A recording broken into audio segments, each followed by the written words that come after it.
Hello, everybody. Welcome back. This is Into the Infinite, and I'm Charlie. And I'm so glad that you're here. I'm so glad that you're back. Thank you for coming. So I wanted to talk a little bit about boundaries and new beginnings. So this has become quite clear to me, and just something that I really had to, when you reset beliefs or you put new things in place for yourself, and then it's like you get, like, it's not a test, but it's sort of like your old norm is coming into contact with your new norm. And you really have to ground what's happening and what you want in not just a sense of reality, but the reality that you're trying to produce for yourself and make concrete, right? There's kind of an in-between. It's like a liminal space is the actual term, the liminality of it. But I wanted to talk a little bit today about how we reset boundaries and set boundaries with our energy by just wanting things and also prioritizing things. So we think about boundaries in terms of saying, like, no, thank you, no to the thing. But what I'm understanding and what I've come to learn and that I'm sharing with you here now is that when you get really clear on what you want, and I mean clear as in you start to go, I'm going to reorganize my priorities and what's important to me around that thing, right? Making videos here, doing tarot readings and talking energy and helping people in a coaching capacity relative to creativity and art, that has become a focus for me, right? And what I'm finding really interesting, really fascinating is that when you rearrange your priorities, you do get tests and kind of challenges. I have notes here, so I'm just making sure that I say all of this the way that it came out this morning before work. And so I wanted to, I think what I'm really interested in talking about here is it's important to reflect, and that you will experience little wobbles when you're creating new boundaries, and when you're creating new boundaries, not in a way of saying no, but just because you're saying yes to stuff that you really want to say yes to, right? Like, for example, do I want to drink as much as I did before? No. As much as I did, meaning in my 20s, like, not really. It doesn't have the same appeal. Why? Because if I'm doing spiritual work and I'm doing Akashic Records readings and I'm doing tarot, I want my energy to be clear, right? You also think about eating clean. And I mean, you're not going to eat perfectly all the time. No, but you do want your energy to be clear. So for this work here, it just feels better, right? It feels better when you're clearer. So you have to give that up, but you don't give it up begrudgingly necessarily, right? You see what you want and you move towards it. So it's not in a negative register that this is happening. You know, it's not negatively that you're looking at it and going, I wish I could still do that. It's not, it loses the same appeal, right? Because the where you're going is much bigger than the thing that you're doing before. So with that, with all of that, taking all of that into consideration, I thought about boundaries today. I have a tickle in my throat, so my eyes are going red, sorry. I thought about boundaries today relative to priorities, and how when you're you have one foot in this older version of you that most people know, and then you have one foot in a new place that people are starting to get to know again, or getting to know for the first time. It can feel kind of funky because the boundaries that would normally feel just like easy are a bit tricky. So there's like a wobble period, and you question not yourself and what you're doing, but you question how to articulate these things. And it gets to be really challenging because you're kind of in justifying mode.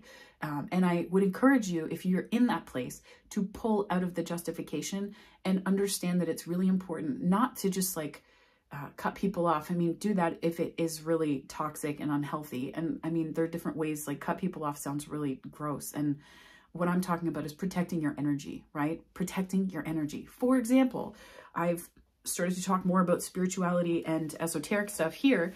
And this isn't new, right? I've been interested in this since I was in my teens. My mom did astrological charts, and she did mine, my brothers, my dad's, everybody. So she also taught me about remote viewing when I was younger, and I haven't really gotten into it until recently, and really understanding how it works and the physics of it and all of that stuff. You know, I was interested in tarot when I was in my late teens, mid to late teens. I've been doing that for a long time. So a lot of people have only really gotten to know one side because that was the priority, that one side, right? So now that this new side is coming outwards more, and I'm talking about these things in a more concrete way here, it's been an interesting balance of energy. And I'm sharing this story and this experience so that if you're doing something that's new and like new, not to you, but to other people, and you're really starting to understand what you want, and you're leaning into that and it feels good. That's the other thing, is that it feels good and it feels right, even if it's hard. Because trust me, there are days where I've come home from a part-time job and I have been doing work and creating content and looking up video, researching video things for YouTube, and, you know, looking up social media stuff and putting that together while really building out some kind of business plan for moving this forward. That all takes a lot of work. It's work. It's not just like, oh, it's going to be so easy. And a lot of people just see Instagram posts. A lot of people just see YouTube content. And there's so much stuff going on in the background. And that's not to say, whoa, it's me. It's so hard. I'm choosing this. So I'm choosing it because I really like it. But with, you know, going back to that point about when you choose stuff and people's reactions, I was taken aback because as soon as I started posting about this, someone had talked about how, you know, it was kind of a passive aggressive, just like swipe. And I was like, oh, that's really doesn't feel so great. And I had to address it because it was, you know, doing all of this. And I say this not to bring low vibe crap into this, because that's not where I'm headed. The reason why I bring it up is just to say that it's okay to reach points where you have to protect your energy, because that is crucial to any creative practice, be it whether you're a content creator, whether you are a healer, whether you are a teacher, whether you are any kind of, you know, esoteric guide like that. All of that stuff is so necessary, and not from a place of keep the bad stuff out, but so that you can let the right things in. So you know, there was a passive aggressive thing that went down, and someone made a comment about canceling the harm that sorcery was causing. I mean, I found it really interesting because to me, it was just, we all have different beliefs and all of that. And in a way, this is where the priorities piece comes in, right? What's more important to you? And I got snagged on this, and this is why I'm sharing it here, because once I moved past it, I was like, ooh, that's really relevant to probably a lot of people. When you start to do what's really important to you, that your responses to other people's stuff also shifts. So it's not going to be as important to be right. It's not going to be as important to be correct or for them to understand you. It's not going to be, there's this sort of correction that we try to do. Oh, no, that's not what I meant. That's not what I meant. But it takes up so much energy. It takes up so much energy. And if you're sensitive to other people's energies, if you're an empath, if you are highly sensitive, an HSP, you know, Elaine Aron's book, if you're any kind of person like that, you're going to get hooked by it because you're going to want that person to know that you're not intending anything negative. But the reality is that's not your job. That's not your job. You're not here to tell people the correct interpretation of you. You're here to do you, and they are here to do them. And I can guarantee you that those who have opinions like that and, you know, dare to share them, they aren't thinking about you with the same level of care or concern. So this is something else as well, right? Like that new beginnings and boundaries, you know, new beginnings and, you know, having one foot here and one foot there as you kind of transition from one way of being and doing things to another. And it's okay to wobble. Don't get me wrong. Like, I love consistency and making sure that there's consistent content on here. So there was like, it's really starting to understand that intentionality is everything. Protecting your energy is everything. Making sure that you're giving your energy to the right things is everything. And I mean, that's probably part of protecting your energy. But when you make changes, life rearranges around it.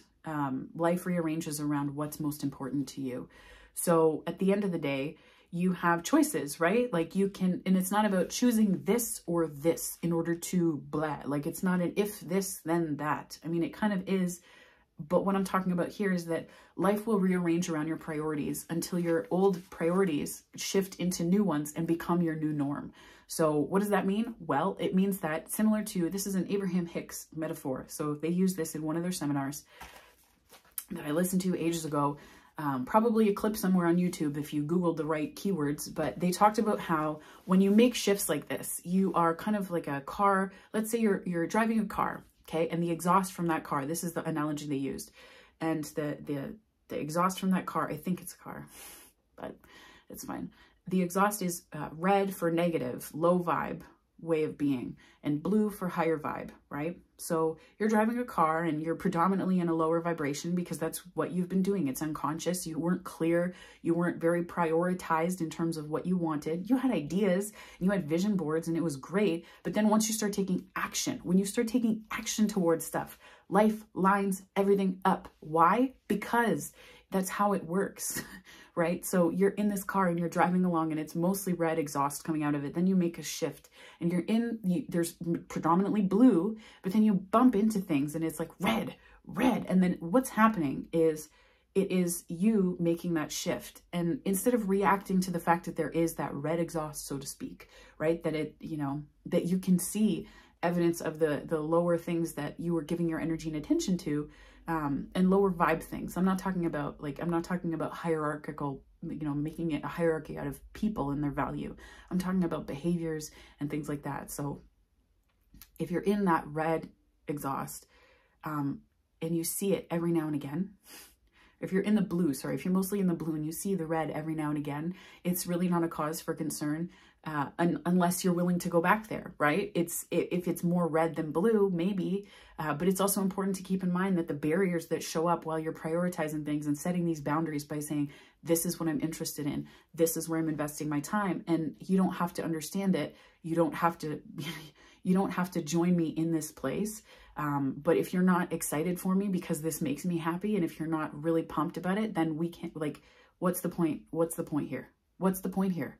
Right? So I found that sometimes people will spar with you and it's almost like they do this verbal fencing to try and get you to justify your joy and the things that you're doing that are important to you. But, there's another quote and I can't remember the title, the author of it, so forgive me, but something along the lines of, I think it was Wayne Dyer, you don't have to show up to every conflict you're invited to or every fight you're invited to. And I still get sucked into this, but it's, and from time to time, because it's just unconscious, right? But it's just taking a step back and being like, is this really worth my time? Is this worth my time? Because when you start to do things like this and you're looking at doing things on a more full-time basis and you're investing your energy in things that are important to you, this is not unique to a business. This is not unique to a YouTube channel. This is not unique to anything other than starting to invest in what's most important to you. You will find that you get more invitations to show up to conflict and you become aware, and just all it has to be is an awareness. Don't dive right back into the crap. Don't fall back into the BS. Just let it go and say, you know what? I'm so glad that I'm aware. I'm so glad that I'm awake to what I really want. And then I'm getting better at prioritizing it. And this is just another sign that wasn't working. The way that this feels is a great sign that wasn't working, right? So you just let it go. Let it go, because you don't, again, why? Why do you have to show up to that fight? Your energy is much better use elsewhere for yourself and to help other people. And when I say prioritizing things for you, for me, this means putting content together like this to share with people. It means getting very clear on how I want to share and what I want to share of the things that I've learned, because, my being here right now is a statistical anomaly based on some of the challenges that I've faced, and working through those challenges and wanting to share what worked for me is really important. So I'm wanting to do that more, and not in a way that's like vulnerability porn or trauma porn, as some people would say, but and as is common, right? This is what I want to put valuable things together to give to people to get through hard stuff. That's it. So all of life is going to rearrange a bit. And if you're in the midst of it and you're like, whoa, shit, what did I do? It's fine. It's okay. And when you have that sort of new beginning and you have that new step, this stuff will come up, right? It's going to come up because that's just life rearranging. It's your old norm meeting your new norm. So welcome the new norm with the open arms that you did up here and in here when you said, I really want that. Right? Don't look at it as a test. Life isn't saying, are you sure? Are you sure? It's not like that. Life isn't doing that. That was probably really creepy. And for those of you wearing headphones, I'm sorry if I just was excessively loud. But life isn't challenging you or testing you. So don't look at it as like something's happening to you. It's really just all of your life rearranging around what you said was most important. So is it still important? If it is, great. Move forward on it. Ooh, I almost knocked my notebook out of my hand. And I scared my cat. But that was what I wanted to come back and say, and just say that there are wobble moments, but what you make of them and what you do with them is most important. So are we going to be going back to the journal prompts that I was doing before on this channel? Perhaps. I'm trying to work on that. Now I have a ton of journal prompts, and it's not a matter of it being perfect or anything like that, but I wanted to give quality content that, it's not, you can Google it and all of that stuff, and you can get a ton of different answers, but there's certain spins that we place on things because of our personal experience that makes them really rich. And I wanted to make sure that I was doing that as well. And it's also making space on this channel for doing tarot readings, which are really important to me, as a form of receiving and giving wisdom and guidance. So that is crucial. And there are still going to be things going up and videos going up that will, do things like this. I'm going to try and frame it more as questions so that it's, just sharp and to the point, like bam, bam, right there. Right. So, yeah, but I wanted to do a little bit of a video update to say, where was I for the past couple of days? Well, in the thick of it and reacquainting myself with what's most important. So, and not really reacquainting myself with it, more so just asserting better boundaries. So yeah. So we're back on track, and I'm so excited that you're here, and we are going to go to the next video. So, well, I'll see you on the next video. But anyways, thank you so much for joining me here again, and I will see you on the next one. Okay, have a great day.